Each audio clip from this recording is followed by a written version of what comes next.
네, 안녕하십니까. 박수 안 치세요? 저희 사실은 대구에 오게 돼가지고 제가 이렇게 이제 본강의를 원래 이제 통상적으로는 많이 했었어요. 옛날에 많이 했었는데 이제는 이제 우리 경매를 한 5년 6년 된 우리 교육생 출신이 직원으로 오다 보니까 이제 그분들이 훨씬 더 강의를 요즘 신세대풍으로 잘 하세요. 여러분들한테 아까 딱 보니까 전형적으로 이렇게 장사빌로 잘하더라고요. 눈이 그냥 확 쏠리는데 장사 좀 되겠다 이 생각을 좀 했었습니다. 그래서 이제 저는 아까 여러 가지 질문들도 저한테 해주시면 좋고 제가 이제 짧게 말씀드리고 싶었던 거는 뭐냐면 아까 이제 초반에 이렇게 자기 건물에서 치기공 일을 하는 게 꿈이라는 어떤 한 분의 말씀이 있었잖아요. 그래서 이제 저도 옛날에 경매 사업을 하면서 처음에는 남의 건물에서 세를 들어서 했어요. 근데 그때 이제 처음에는 한 150 주고 있다가 이제 한 300 정도 넘어가기 시작하니까 그 당시에는 연이자가 6% 정도 했었습니다. 그러니까 300 정도 주고 1년이면 3,600이 아닙니까? 그러면 6% 연이자로 준다고 하면 한 6억 정도 대출을 받은 셈이 되는 거예요. 근데 그 당시에는 이제 대출이 되게 이자가 좀 셌었어요. 근데 요즘에는 이제 아까도 얘기하는 거 들어보면 또는 최근에 우리 낙찰 사례 들어보면 상가 같은 경우는 한 3.5 정도 이렇게 나옵니다. 그러니까 여러분들이 현재 월세 주고 계시는 게 얼마 정도 주고 계세요? 월세? 네. 50 싸다. 몇 평인데요? 싸다. 그러면 50이면은 최저가요? 아니면 더 높으신 분도 계신가요, 혹시? 얼마? 90만 원. 그러면 이제 50 봐도 1년이면 600이잖아요. 그죠? 그러면 이제 4%로 하면은 얼마 정도 대출인가? 한 1억 5천? 1억 5천 정도 돼야 4%면 600이거든요. 그러니까 이제 100만 원 정도라고 하면 1년에 1,200만 원 나가니까 예를 들면 4% 연이자라고 보면 3억 정도 대출을 끼고 계신 거예요. 일종의. 그렇다면은 이제 아까 열 몇 평짜리 정도 상가면 솔직히 말하면은 1억 초반 정도의 상가 정도 사도 되는 거죠. 아예. 그러면 남한테 안 줘도 돼. 이자. 그러니까 통상적으로 이자는 4%지만 여러분들이 주는 월세 정도는 거의 한 10% 정도 된다고 보셔야 되거든요. 보통. 그래서 남한테 월세 주는 것보다는 차라리 은행이자 4%짜리 대출을 받아서 자기 건물에 갖고 있는 게 좋습니다. 특히 이제 자기 건물은 시세 상승이 좀 되죠. 물론 상가 같은 경우 높게 사서 경기가 안 좋을 때 처지기도 하는데 여러분들이나 저나 경매로 산 때는 통상적으로 오래된 걸 사죠. 신축 같은 걸 잘 사지 않습니다. 그러니까 처음부터 월세 소득도 보지만 시세 차익을 보려면 신축, 새 거를 주로 사면은 시세 차익이 좀 줄죠. 겉모양은 번드르한데 조금 신축 분양은 조금 떨어지다가 가격이 좀 조절되는 그런 속성이 있어요. 그러니까 처음부터 좀 낡은 거를 삽니다. 예. 그래서 차라리 저도 옛날에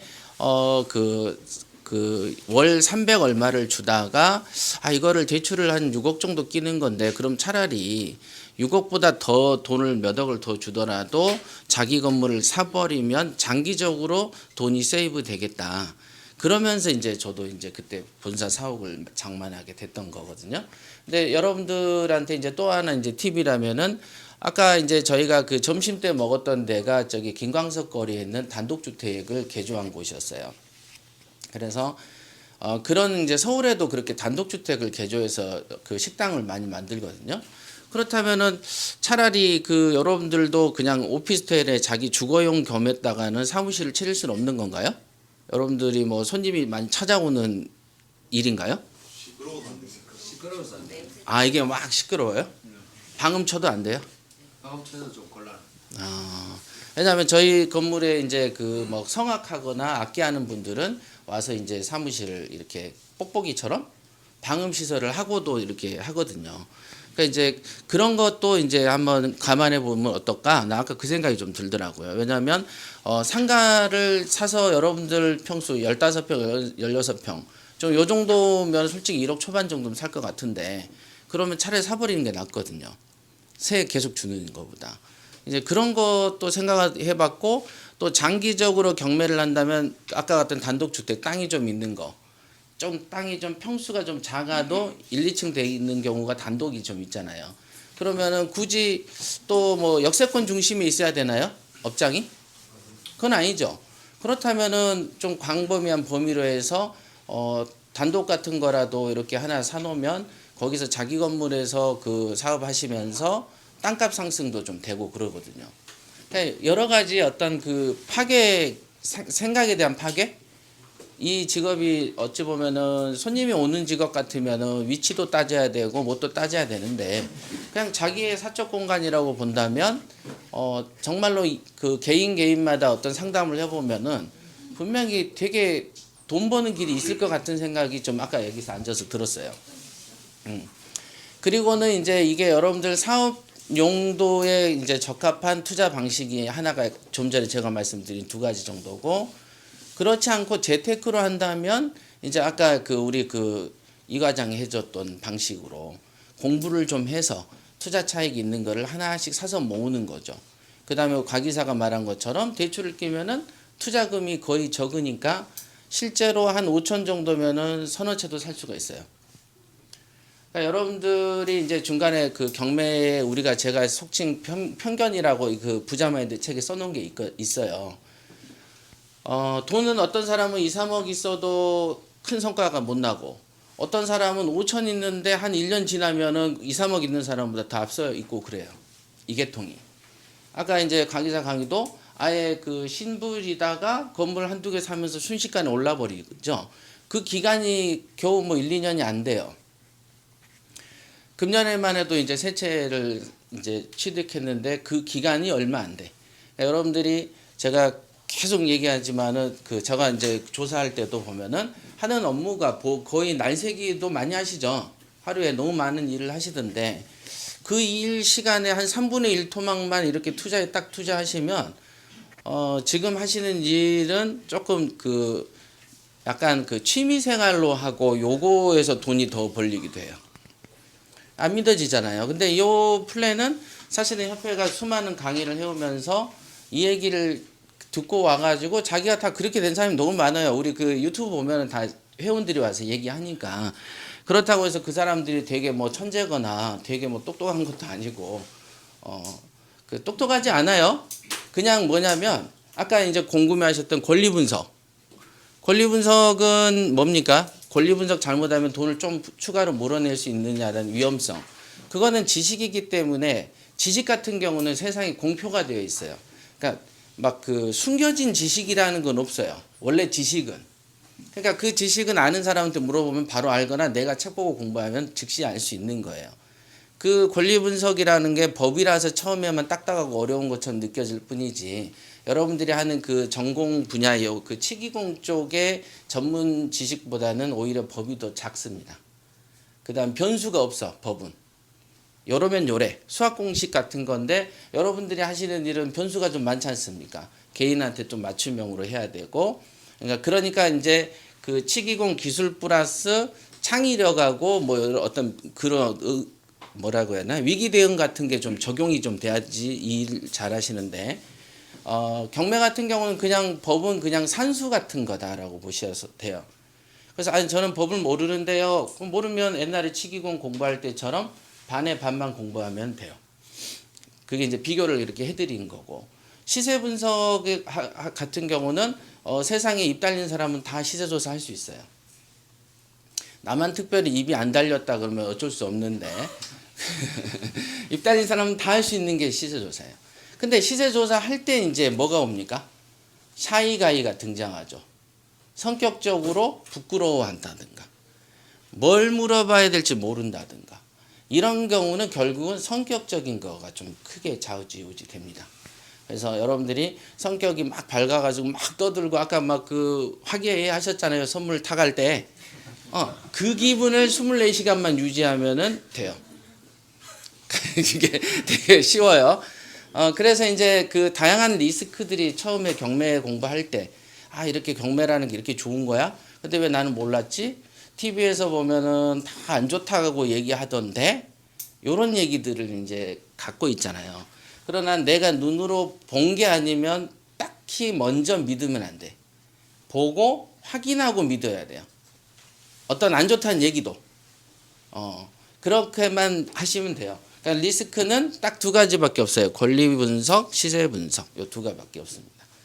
그 다음에 뭐 명도 안 된다 이런 것도 아까 보면 이제 명도 소송 얘기했지만 이제 경매는 이제 인도 명령이라고 해가지고 조금 간이하게 신속하게 내보내게 되고 대부분 나갈 때 요즘에는 현대인들이라 옛날에 제가 초창기 할 때만 해도 좀 그 어거지로 우기는 사람들이 되게 많았어요.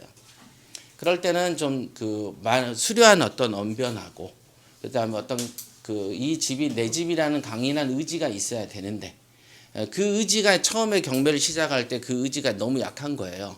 자기가 돈 주고 샀음에도 불구하고 덜덜 떨기 때문에 상대가 보고 우습게 봐서 시간이 좀 오래 가는 경우도 있었어요.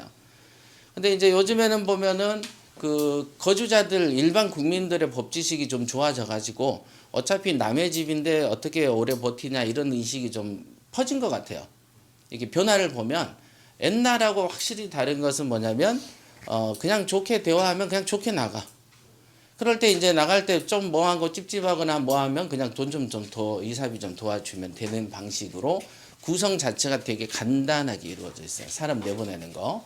그 다음에 이제 아까 우리 회장님께서 아까 여기 집은 거기는 교통편이 안 좋고 그 다음에 사람도 많이 안 들어오는데 자 이런 걸 의량 물건이라고 하는 거예요. 그러니까 결국은 뭐냐면 이게 관점이 좀 다른 건데 우리가 이제 아파트 분양하거나 상가 분양할 때 의량 물건 그럼 어떤 식으로 생각하세요? 남도 군침 흘리는 물건이 의량 물건이라고 생각하시죠. 그러니까 예를 들면 미스코리아 진이 있어. 그럼 여러분들한테도 의량 물건이죠? 그죠? 예. 그지만 내 거가 안 돼. 그럼 의량 물건이 아니야. 아니지. 그러니까 내 거가 될 확률이 높은 거려면 경쟁률이 어떻게 해야 됩니까? 낮아야 되잖아. 그러니까 경쟁률이 높은 거, 좋은 거 다 이렇게 하면 어차피 내 거 안 될 건데? 근데 뭐 그걸 뭐라 그래? 내자로 그림의 떡이라 그러지. 그죠? 그러니까 내 거가 될 확률이 높은 거.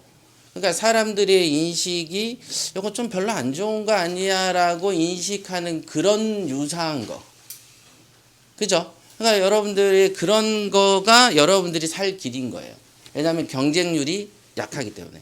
그걸 뭐라 그래요? 블루 오션이라고 그러잖아요. 블루 오션이죠. 직업적인 선택이나 어떤 재테크도 조금 아리까리할 때 투자한 사람이 돈 벌죠? 주식도 그렇잖아요. 남들이 다 잘 나간 줄 알아서 그 물건 잡으면 큰 이득이 없고 고생은 고생대로 하는데 조금 아닌가 할 때 주로 이제 그래서 비상장 주식이 한번 터지면 크게 터지고 이런 거 보셨죠? 언론에서 보시잖아요. 그러니까 항상 그 인식이 조금 달라져야 돼. 그것만 조금 바꾸면 됩니다. 그런 지식은 외부에서 닦고 쌓으면 되는데 좀 전에 말씀드린 어떤 내 마음속의 생각은 누가 고쳐준다고 해서 안 고쳐져요. 그거가 제일 여러분들한테 힘들지 뭐 다른 거 자기 빼고 나는 완벽하니까 나 빼고 법만 궁금해 이런 거 아니고 자기만 고치면 세상이 그냥 사서 가져올 것들이 되게 많아요. 이렇게. 그러니까 경매에 대한 거는 여러분들이 실생활 사업에 한번 응용해 보시고 재테크로 하신다고 하면은 작은 것도 한 1, 2천만 원 들어간 것도 있다. 요거는 팩트예요. 대신 여기서 또 저는 대출이 무서운데요. 이래버리면 또 여기서 끝장나는 거야.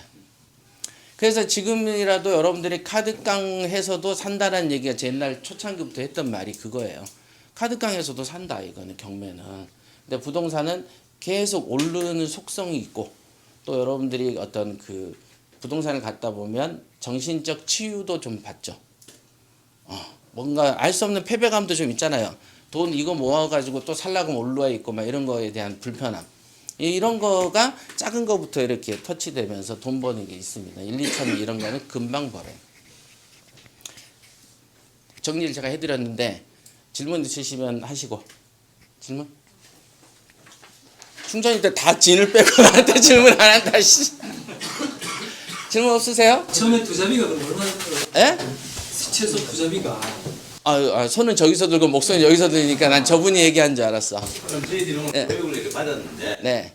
조금만 이따가 말씀드릴게요. 그 경매나 이런 걸 통하려 하면 지금 오늘 우리 교육받은 이런 회사를 통해서 하면 우리가 안테나다 이런 거예요. 그러니까 한 가지는 내 힘으로 공부해서 투자하는 방법.